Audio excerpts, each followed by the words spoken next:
students, welcome back to your favorite channel ICC Study Point. Myself Saurabh. In this video, we will discuss about cell organelle like ribosome. बेटा प्यारे बच्चों, आज के इस video में हम पढ़ेंगे कि राइबोसोम्स क्या होता है ना। आज क्या पढ़ेंगे बेटा? राइबोसोम्स क्या होता है, राइबोसोम्स के बारे में जानेंगे। ठीक है, राइबोसोम्स ना, राइबोसोम्स होता क्या है देखिए। मेन इंपॉर्टेंट पॉइंट पे हम बात करते हैं। जैसे पहले पॉइंट की बात करें तो पहला पॉइंट है राइबोसोम्स के बारे में। Ribosomes was first time discovered by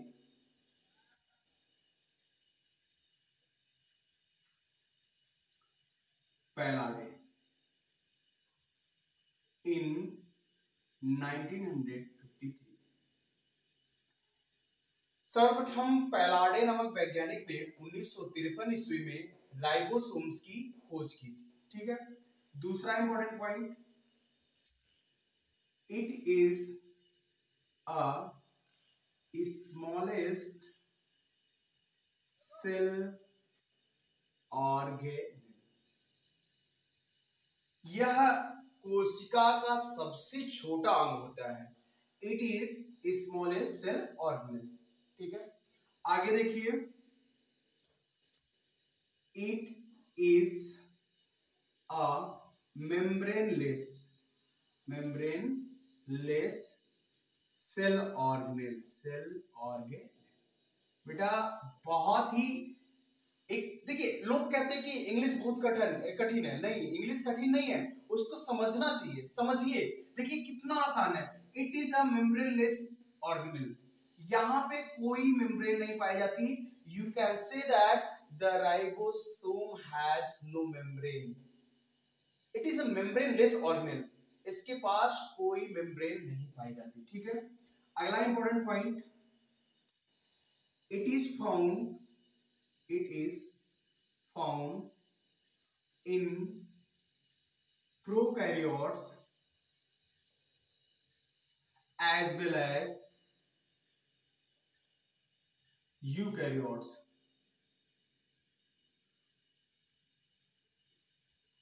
ये कहां पाया जाता है? ये प्रोकैरियोट्स में तो पाया ही जाता है, लेकिन यूकैरियोट्स में पाया जाता है। एक ऐसा सेल ऑर्गेनल जो प्रोकैरियोट और यूकैरियोट दोनों कोशिकाओं में पाया जाता है। ठीक है, चलिए, इसको और क्या कहते हैं? इसको कहते हैं ऑर्गेनल विद इन ऑर्गेनल।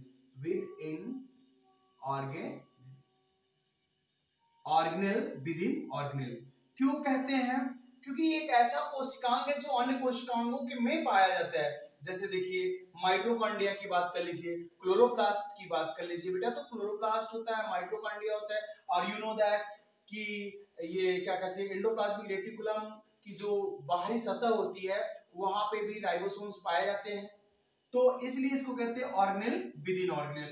तो यहाँ पे कुछ इंपॉर्टेंट पॉइंट्स का हमने डिस्कस किया, जैसे कि ribosomes was first time discovered by पैलाडे in 1953। Ribosomes को सर्वप्रथम पैलाडे नामक वैज्ञानिक ने 1953 में खोजा था। It is a smallest cell organelle, यह सबसे छोटा कोशिकांग होता है। It is a membraneless cell organelle, यह मेम्ब्रेनलेस होता है, कोशिका झिल्ली कला रहित होता है, मतलब कोई मेम्ब्रेन नहीं पाई जाती। It is found in prokaryotes as well as eukaryote cell. तो मतलब ये प्रोकैरियोटिक कोशिकाओं में तो पाया ही जाता है, लेकिन यूकैरियोटिक कोशिकाओं में पाया जाता है। ऑर्गेनल विद इन ऑर्गेनल मतलब कि कोशिकांग के साथ। ठीक है, these are some important point related to ribosomes you can see in our whiteboard। Next हम बात करें बेटा राइबोसोम्स के बारे में, तो राइबोसोम्स मुख्यतः दो प्रकार के होते हैं। राइबोसोम्स मुख्यतः दो प्रकार के होते हैं। You know that 70s ribosome 80s ribosome. ठीक है, 70s राइबोसोम कहां पाए जाते हैं? It is found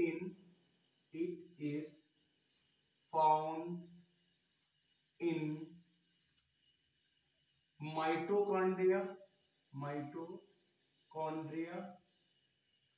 chloroplast and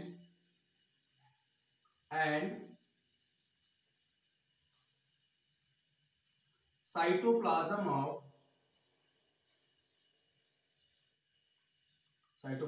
of prokaryotic cell. देखिए इंपॉर्टेंट क्या है बेटा इसमें, ये it is found in mitochondria, chloroplast and cytoplasm of prokaryotic cell. Prokaryote के साइटोप्लाज्म में ये राइबोसोम्स पाए जाते हैं और कहां पाए जाते हैं? यूकैरियोटिक में भी पाए जाते हैं, लेकिन यूकैरियोटिक कोशिकाओं की माइटोकॉन्ड्रिया और क्लोरोप्लास्ट में पाए जाते हैं। ये आपके लिए इंपॉर्टेंट है। ठीक है, चलिए दूसरा हम बात कर लेते हैं। हाँ, एक चीज और, it is divided into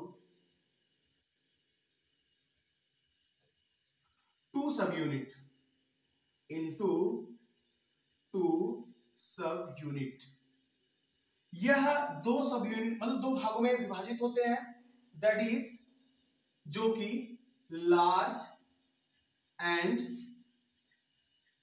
small. इसकी जो लार्ज यूनिट्स होती है ये डिवाइड होते हैं किसमें? देखिए जैसे मान लीजिए कि ये हो गया राइबोसोम्स, ये हो गया राइबोसोम्स, तो ये इसकी जो लार्ज यूनिट्स होगी ना, अगर मान लीजिए 70s राइबोसोम है तो ये हो जाएगा आपका 30s और ये हो जाएगा 50s। ठीक है, तो इसको कहेंगे हम लोग स्मॉलेस्ट यूनिट और इसको कहेंगे लार्जेस्ट यूनिट। क्या कहेंगे? Largest unit. ठीक है, और ये दोनों यूनिट्स आपस में किसके द्वारा जुड़ी होती हैं? मैग्नीशियम +2 आयन के द्वारा। ये इंपॉर्टेंट है आपके लिए, मैग्नीशियम +2 आयन के द्वारा ये जुड़ी होती है। ठीक है, ये बात हो गई 70s टाइप्स राइबोसोम की। ठीक है, 70s टाइप राइबोसोम की।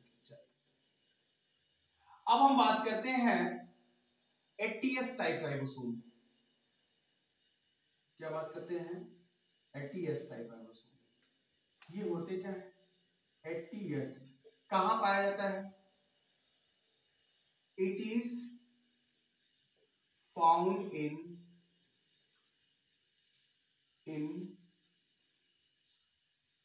Eukaryotic cell, eukaryotic cell. It may B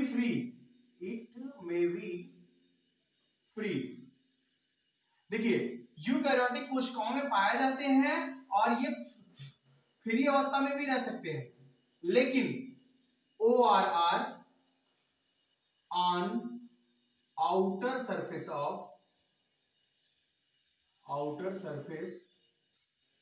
of endoplasmic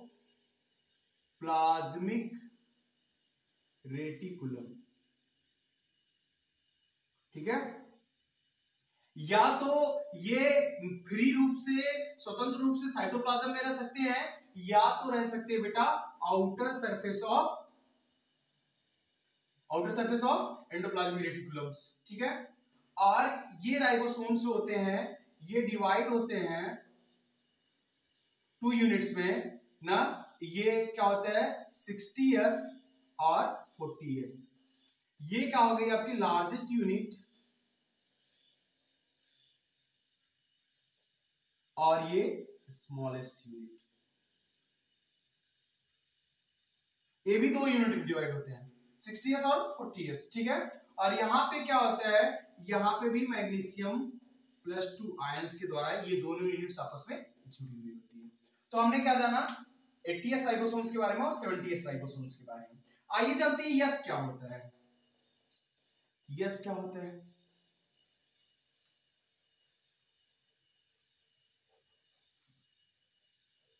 अभी आपने देखा हमने यस लिखा, तो यस का मीनिंग क्या होता है? यस का मतलब होता है स्वेडबर्ग यूनिट, स्वेडबर्ग यूनिट।